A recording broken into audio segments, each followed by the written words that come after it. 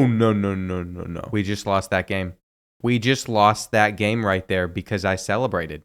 We just lost. I thought it was a guarantee we were getting in, so I just got cocky. I had to celebrate a little bit, but the ball went out of bounds off of a fumble. The game's over too. I can't challenge it either to see if it crossed the line first, which I think it did. And if that loss causes us to miss the playoffs, I don't think I can ever forgive myself. We have no option but to beat Notre Dame. Right now, if we lose this, we're in a ton of trouble. And I think we just lost our shot at making the Big Ten Conference Championship too. This is insane. Like, I have no words right now. How did I lose that? That's probably going to derail the rest of our season now. We literally had the win in the bag. And with the home field advantage being this crazy, I don't even know what I've called on this 4th and 3, but I know that should be square, so we'll take it. Just for morale purposes alone, I have got to get points on this first drive. And as much as I was happy about Dante Shields, sometimes he's a little slow. He either gets a huge speed burst or he's stuck in the mud. There's no in between. On 3rd down, we went with the halfback screen now. And I thought that would guarantee a touchdown, but we have been fighting to get in. If we don't get this quarterback sneak, we are going to have to go for it. But thankfully, Dontrell was able to cross the line. He has carried the team on his back in this game. He's going to go for a touchdown right here too, but it didn't count, so we're going to have to hand it off. Now, we have scored 28 points, which is quite a bit, but only because Notre Dame hasn't done that much offensively, and we need one more stop for this to be over. I just want to have the win. We are so close to it, and they're going to catch it. This is not the time for us to be making mistakes, not after that last loss. Recovering one onside kick solidifies it for us. All we have to do is pick this up, and that's all we needed. I am thankful we're walking out of this stadium with the win, but it always comes down to how we do against the Spartans. Apparently number 13 Maryland's on our schedule still too, so we're gonna have to sim that. And I guess it's a good thing we've signed all these 4-stars, because there's a decent chance we're gonna need them all next year. This is the highest we'll ever be ranked recruiting, but at the moment we're sitting at number 3 in the country, and it looks like there's still no way we make the Big Ten championship. Going into the final week though, I see that we're sitting at 9-2, and we were able to win out. That's all you can really ask for. So did both Oregon and Washington though, so they're playing in the Big Ten championship. And there are some odd teams up here in the polls at the moment. We got Tulane, we got Northwestern, Georgia Southern, Florida. I guess they're good again. So I'm really interested to see what happens after conference championship week. The polls could change up quite a bit. We're playing UCF in the first round. And looking at this bracket, this might be one of the weakest playoffs I've ever seen in Dynasty. I'm gonna be transparent. We should cakewalk our way to the championship game. If we don't, there's a big issue. Luckily, Thankfully, though, if that doesn't happen, some of these 5 stars should at least be good. The quarterback has star dev. That's good enough for me. I'm also expecting some elites throughout here, like this tight end. And on our first drive of this game, they've gotten us to a 3rd and 8 where we don't get it out. They didn't get points on theirs, so I will be happy if we can start out with a field goal, though I think it's going to miss. So thankfully, the next time we've gotten it in a pretty good position, I think we have a good chance of taking advantage of it as we roll out and hit our receiver. I mean, at the moment, I'm feeling pretty good about our defense in this playoffs. They've held UCF to 0 points so far, but offensively, it really hasn't been that pretty because we just let them get in so quick and I have to scramble. I think that's the solution. I feel like Dontrell's just running for his life at this point. I know we have a 95 speed tight end back there, so I tried to thread the needle. I think that might go down as the read that's going to keep this game close, but they dropped it. And I swear they better not give up something stupid like that on 3rd and goal and they've just floated it up. Please intercept it. I mean, the fact that they still got a field goal there is kind of gross. I'm going for one myself. If we hit this crossing route well, we could have had one, but instead,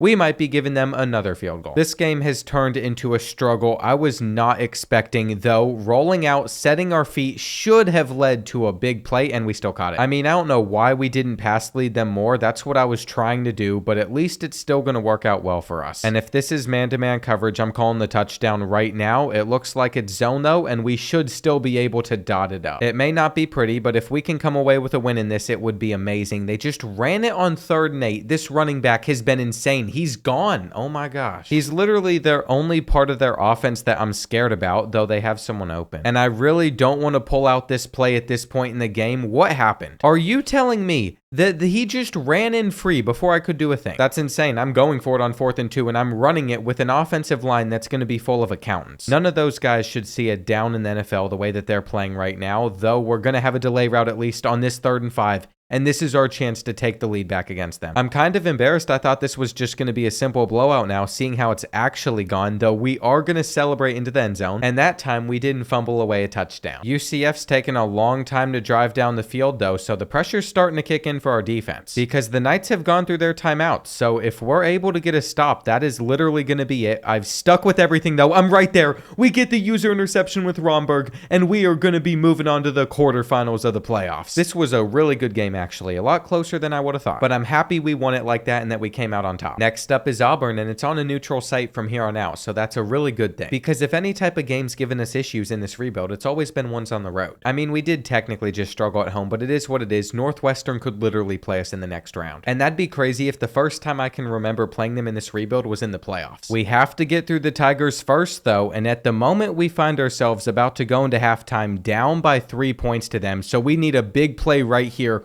which it looks like we're about to get. We still have 30 seconds to get into the end zone. I don't want to settle for a field goal. I would rather just get the touchdown, and we know that our tight end has 95 speed, so he can get in, or he can fumble it on the yard line. Are you kidding me? This is the type of luck and things I have to deal with whenever I film. And I have thrown the challenge flag just in case he was somehow down, but no, they literally just nailed him and ripped the ball out. I want it to be known that we are going all out for the safety. If they do a play action or something, we are in a ton of trouble. They're going to snap it one more time to end the half too, I guess, just to rub it in. It definitely should be going better than this. So I'll be aggressive. I will go for it on 4th and 2, and that's what we're going to be able to do to our tight end. I feel like DeSico is the one target on this team I can actually trust. But unfortunately, they sacked us before he could finish his route. On 3rd and 7, they're going to try to take it deep, and we're going to intercept that all day with Romberg. We'll take it. He ended the last game against UCF, and now he has that pick too. The real question, though, is can we get some points on this drive? And I feel like our 95 speed tight end might just be him. What I've learned from trying to throw to some of these other guys was I should have just put him at wide receiver. How did we not get that? I mean, this entire drive has stayed alive because of it,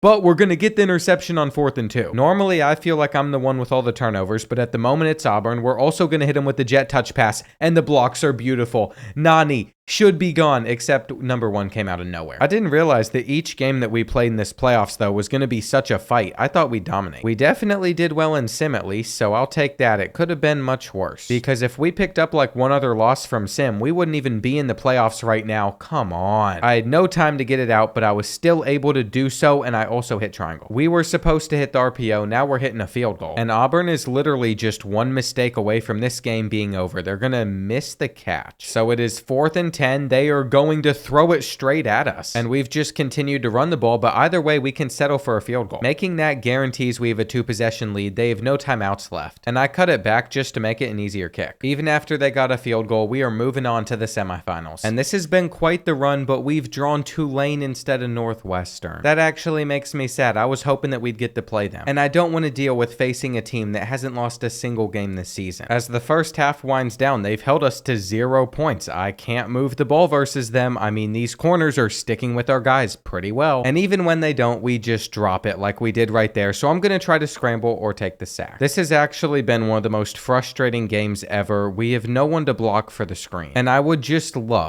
absolutely love if we could get points on this drive. I mean, by now we're in the 3rd quarter. It shouldn't take us this long, and they're also prepared to stop the RPO as we're not going anywhere. I think we need a touchdown right here. We can't just settle for 3. They're going to shed to the left, so I'm going to scramble to the right or the left, right, whatever. I got my directions mixed up. Who cares? Either way, we get the touchdown. I'm happy about that. And go ahead, try and fit it through that hole. I am ready for it all besides stopping that. I feel like sometimes our cornerbacks are amazing and sometimes they're completely blind. There's absolutely 0 in between, like right there, and now they're getting another touchdown. They'd score a field goal after that too, so with 4 minutes left in this game, we're trailing by 10 points to the Green Wave. We do not deserve to be in the championship. I'm starting to wonder if the Big Ten was just super overrated in this dynasty or something, because everybody else has been a really tough opponent. And here on 3rd and 8, they're literally chewing the clock before just running the ball. They're not throwing it. They have given it back to us, but on the 1-yard line. I mean, we couldn't be getting this in a worse spot. We used the motion on the last play to fake them out. Now we're going to actually take the jet touch pass though, and I feel like we could get out in space. We're going to shed a tackle, and this is a big play. All right, Chicago has a little bit of life to them. This seems like it is going to be zone coverage, so we're going to have to hit that quick. And Russell Tongue, if he could beat the press, would have a touchdown on that right side of the field.